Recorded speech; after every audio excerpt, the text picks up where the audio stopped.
listening to I Am Refocused Radio with your host, Shamaya Reed. This show is designed to inspire you to live your purpose and regain your focus. And now, here's your host, Shamaya Reed. Hey, welcome to I Am Refocused Radio. We are here once again with another amazing show lined up for y'all today. And today we have a special guest, and I have a great honor to introduce to y'all Dan McMillan. He is the founder and executive director of Save Democracy in America. And Dan is a writer based in New York City, holding a Ph.D. in German history and from Columbia University, and a law degree from Fordham.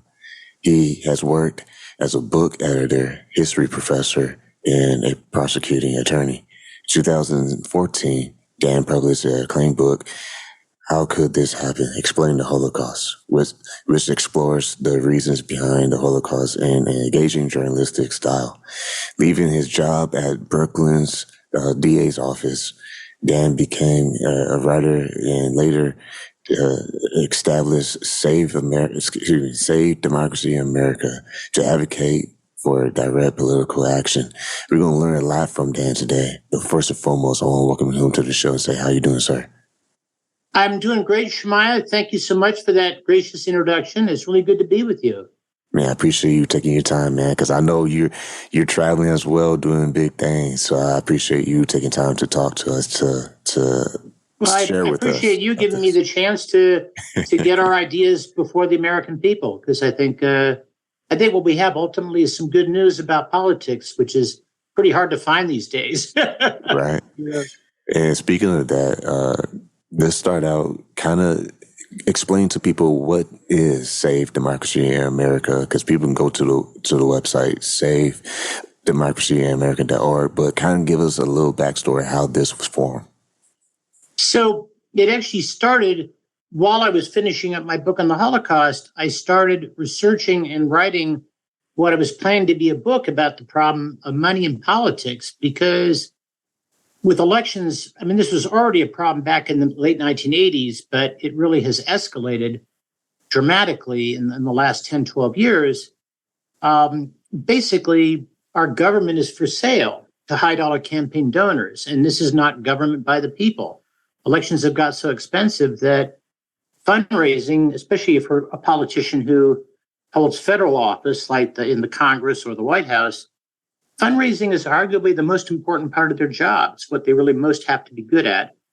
And so I worked on this and did a lot of research, and I learned a lot and studied different approaches to fixing the problem, and finally decided in the spring of 2020 that all kinds of people had written great books about money in politics, and the books hadn't moved the needle, and I decided to bite the bullet and become active in politics for work for direct advocacy. I founded my organization, and it has one purpose. It's we are strictly nonpartisan, and our goal is to build support among voters, among Americans of all political stripes on both sides of the aisle, for voter-owned elections, also known as democracy dollars. Democracy dollars is one term for the concept. And the concept is wonderfully straightforward, given that the only people now who really have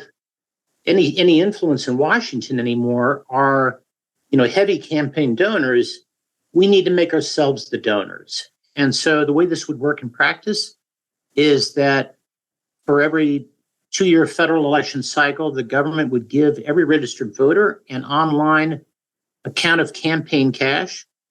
You can't take the money out and spend it, but you go online and assign it to the candidates you want to support. And if you put enough money into the system, any capable candidate who really wants to serve us, instead of serving big oil or big pharma, can get enough money from the voters to run a competitive campaign. And their opponent's not going to have much excuse for taking money from billionaires and special interests. And so I think having studied different approaches to reform, I think this is by far the most effective and also the simplest, which I think is part of what makes it good, easiest to implement step we can take to start putting the American people back in the driver's seat the way it's supposed to be in our Constitution. And when people want to learn more about the organization, you have videos that they can watch, and it kind of goes over what you just explained to us about how Save Democracy in America actually works and the dollars work. And for someone who's freshly into politics and they don't know too much about the whole system, are there other additional resources that people can read to be educated more on, politics in America and how that plays a role with your organization? Well, I think if you want to get a handle, there are a number of organizations that really that do good research on money in politics. Maybe the best is there's a website called Open Secrets, and what they do is research on money in politics. And you can go into that website and type in the name of your representative in Congress, in the House, or your senator, and they will show you like basically who owns that senator, who owns that rep, where are they getting their money in the last election. They provide a lot of other information as well. That's a good place to follow it. I like to think that I address many parts of this issue in some of the media interviews that are on my website. The website is, I think a good place to start because there's a basic explanation and some FAQs, and it's the URL is unfortunately long. It's savedemocracyinamerica.org, savedemocracyinamerica.org. If you feel like, probably as far as books on money in politics, probably the best is called Dark Money. It's by Jane Mayer, who writes for The New Yorker.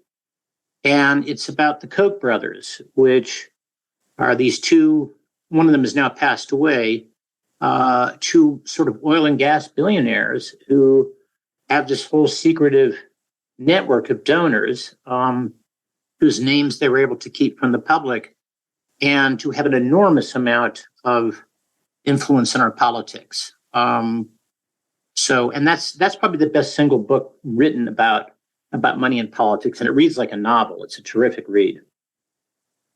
Once again, we're talking to our special guest today, Dan McMillan. You go to his website, savedemocracyinamerica.org. And when it comes to the opportunity for people to learn about the milestones that SDIA, I can do that for short, has achieved in its efforts to promote democracy dollars and to restore government by the people, are there any notable examples of bipartisan support or engagement?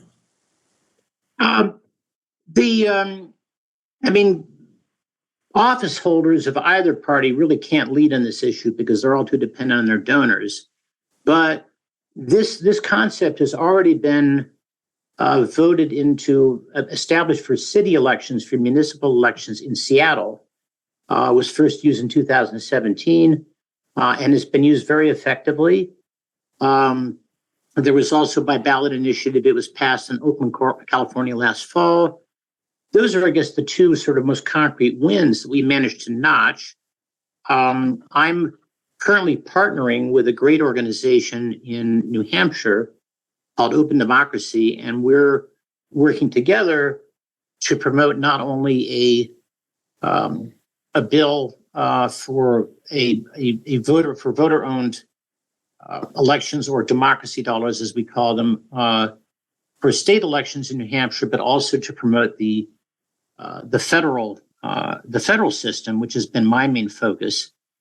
Part of the calculation there, the strategy, is that if we can win over enough New Hampshire voters on both sides of the aisle by 2027, and they're ready to say to candidates in the next presidential cycle, we're really fed up with our government being for sale. I want my country back.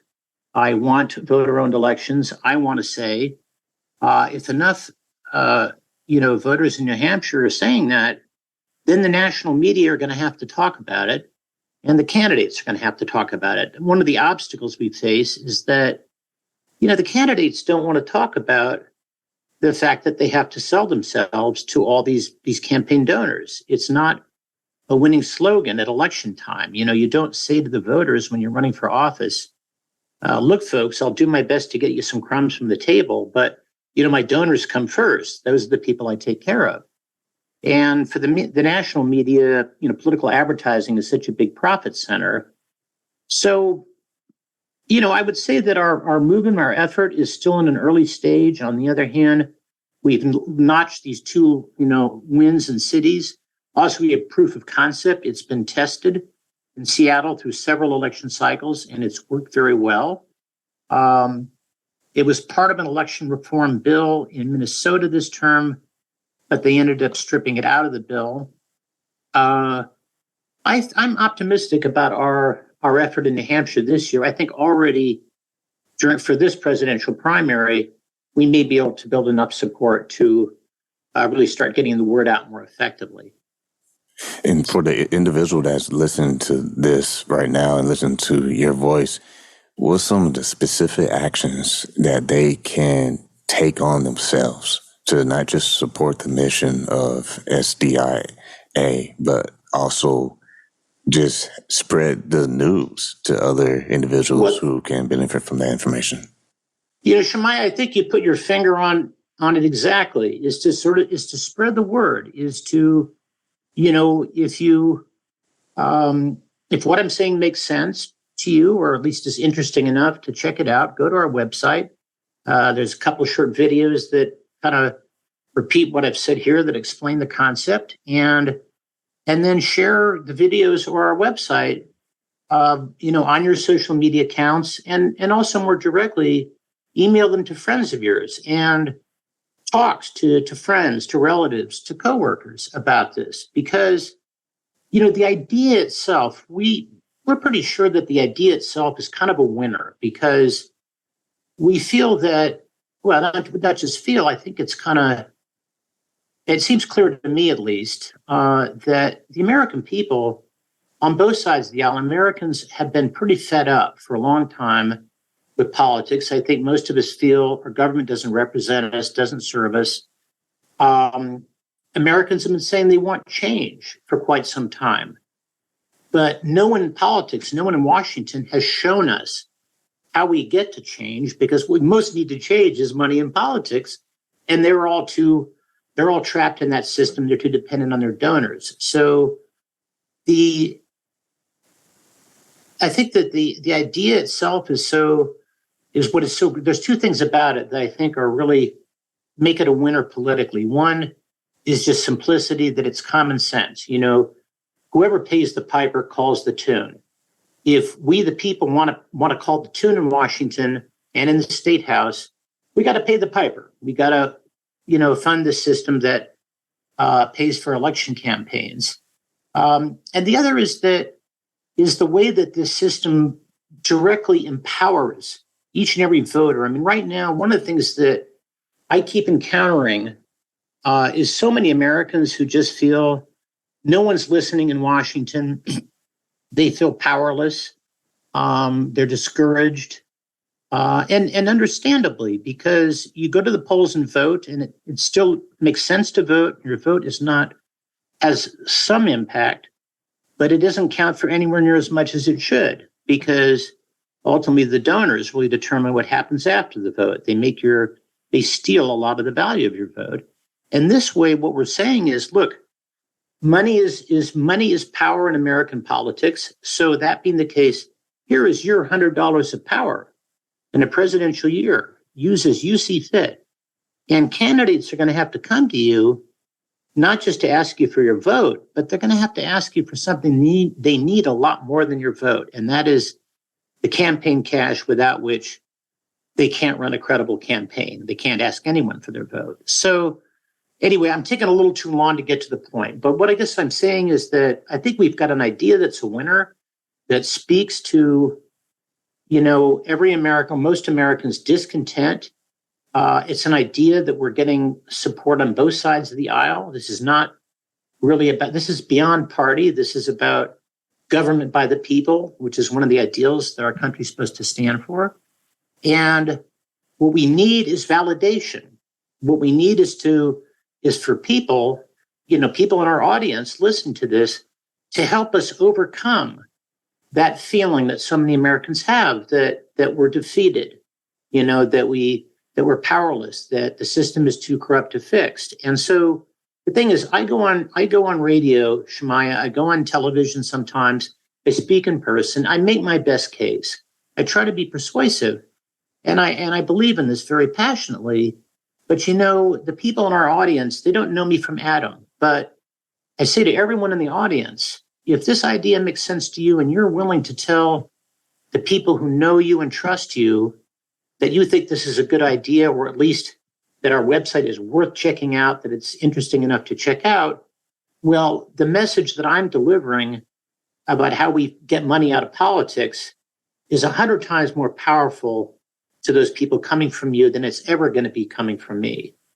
So I think that's the single most important thing that I want people to do is, listen, go check out our website, see if the plan makes sense to you, see if this seems like a common sense plan as we think it is. And if so, then spread the word.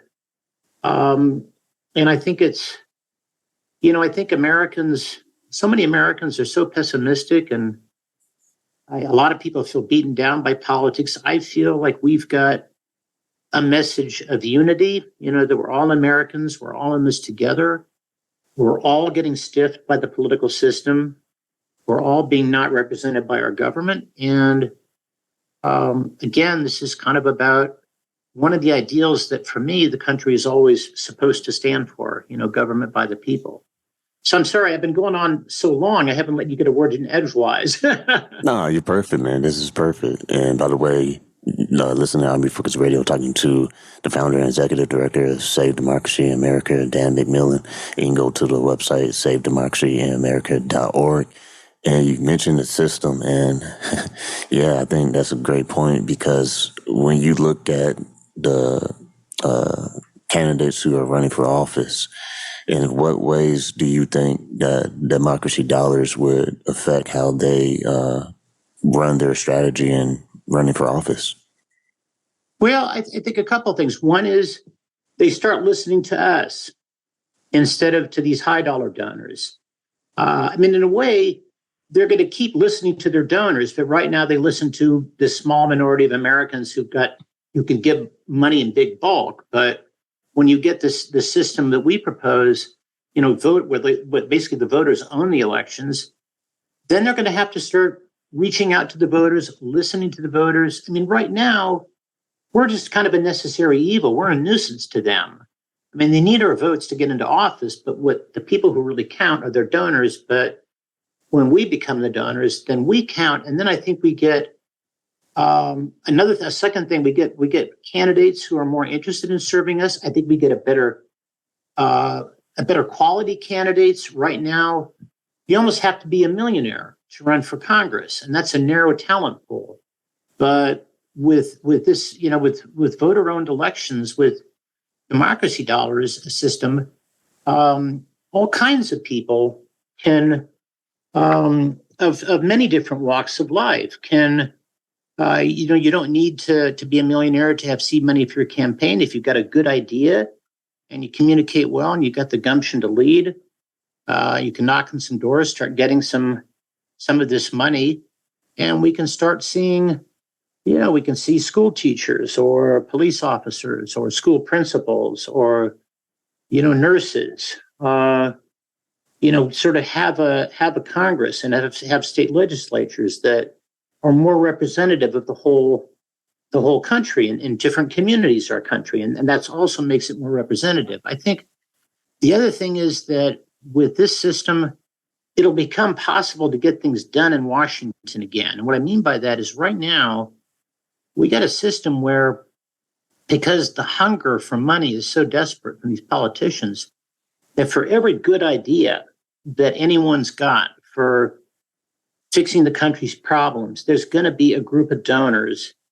who can block it, because all these members of Congress and whoever's in the White House doesn't want to alienate any potential donor. To make it a little more concrete, for example, Shemai, Americans pay twice as much for prescription medicine as Germans or Canadians or New Zealanders or really the citizens of any of the other wealthy countries that are our friends and allies. And that's because we're the only country where the government doesn't regulate the price of medicines. It's so expensive that a lot of Americans go bankrupt.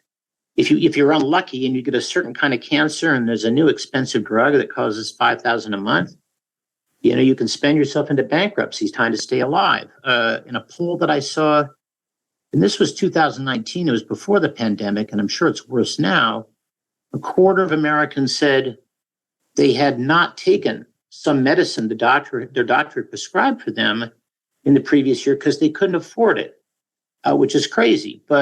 And right now we can't change that. In fact, I don't even hear candidates on either side even making noises about regulating the price of medicine because basically big pharma, year in and year out, these drug manufacturers are some of the biggest donors. They got Congress in their pocket. So that's just sort of one example. That's kind of an example of how, we could get more affordable health care and medication that Americans can afford, but we can't get there because the donors will block it. But when we're the donors, then we can have a real conversation about what's in the best interest of all of us, not just what is best for the executives at Pfizer or Merck or any one of these big companies. Let me stop and see if you have any questions, and then I can give some other examples of how things can get better with this. Yeah, because a follow-up question is when it comes to any potential challenges, when it comes to implementing democracy dollars, how do you think researchers or policymakers would want to address these concerns in order to ensure that its effectiveness and integrity? So the effectiveness of the system. Well,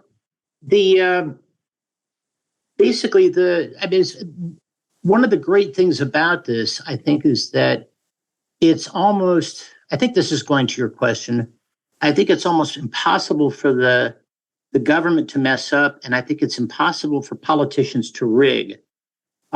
You've heard probably of some other sort of public financing mechanisms that are kind of on the same theory where the government will give matching funds. Like if you get a small dollar donation of 100, the government will give the candidate another 700. And the people who've worked for those systems are fighting the good fight, and I think they've made some progress. But the problem is that sort of formula, incumbents can kind of rig it to their own advantage. But the thing about this system, about voter-owned elections, is that the government does almost nothing. All the government does is set up the national website where every registered voter will have where their accounts will live, and also print up some paper vouchers for, democracy dollars for Americans who don't have access to a computer or don't like computers. But then the voters take it from there. I mean, the decision, the really important decision, which candidates get money, which don't, that's tossed decentralized to 168 million registered voters. I don't see how you can rig that. I don't see how you can corrupt that. As far as, again, I guess if your question is sort of how do we make this happen, ultimately, Washington's not going to give it to us. We, the people, have got to demand it. But I think that once we get the word out widely enough, that we will be able to get enough Americans to see the value of it and demand it. Because I think Americans are ready for change. And I think Americans, in fact, feel that change is overdue. The political system is getting even more dysfunctional. I think actually the chances are odds of fundamental change to the system, transforming the system, which really I think this is what this would do, I think are a lot better now than they were 10 or 15 or 20 years ago. I think now is kind of really maybe the best possible point in our history to make this happen. Once again, listen on Refocused Radio, talking to the founder and executive director of Safe Democracy in America, Dan McMillan. And you can go visit his website, SaveDemocracyInAmerica.org.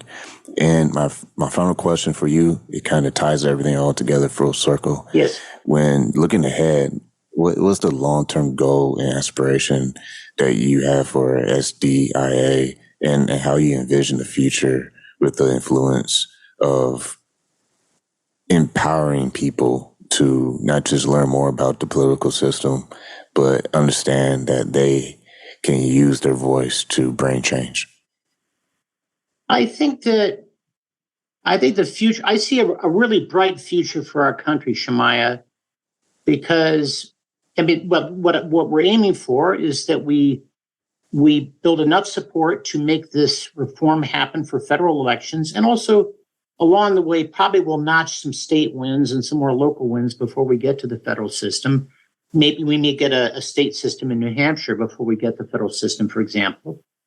But once we do that, then Americans are going to, I think voters are going to be more engaged in politics because they're going to see that they have power.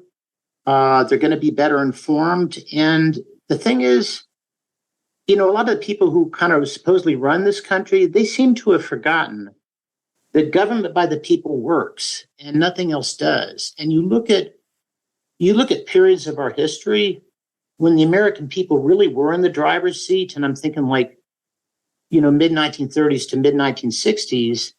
Now we were far from, it wasn't government by all the people because, as you know, Black people in the South were not allowed to vote and ran a pretty good chance of getting murdered if they tried. So only the Voting Rights Act of 65 cured that. But on the other hand, during that time, we elected a string of good presidents. We survived the Depression. We defeated Hitler and Tojo. We formed NATO. We rescued Western Europe with the Marshall Plan.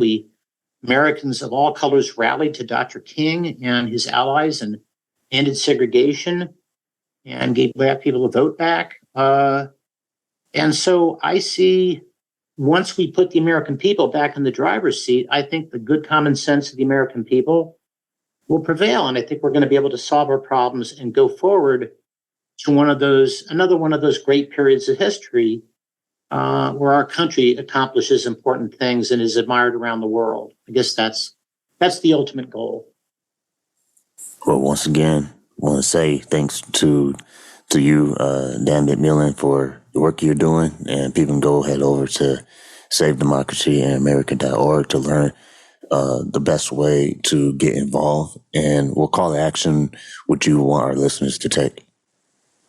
Again, I think the best thing you can do at this point is to go to our website. And if what we say makes sense, just tell as many people as possible. Because anyone who knows you and trusts you and respects you, again, my message is just so much more powerful coming from you than it is from me. Because again, people in our audience, I hope that people can see that I'm sincere and my intentions are good and I make my best case, but people in the audience don't know me. But, to everyone in the audience, I say, you got all kinds of people who know you and trust you. And if you have the time to check out our website and you like what we're doing and are willing to spread the word and put in a good word for us, I think you can make a difference. Don't think you can't have an impact, because you can. I want to say thanks again to Dan McMillan for taking your time talking to us today, and appreciate all the things you're doing. And hopefully you won't just see the support, but you will hopefully see the momentum shift to really get this going for all the people in America, because I think what you're doing encourages transparency and it really allows everyone to be on the same page. I thank you so much, Shemaiah. I really appreciate your good words of support, and I appreciate you giving me this opportunity to present this idea to our fellow Americans. I thank you very much.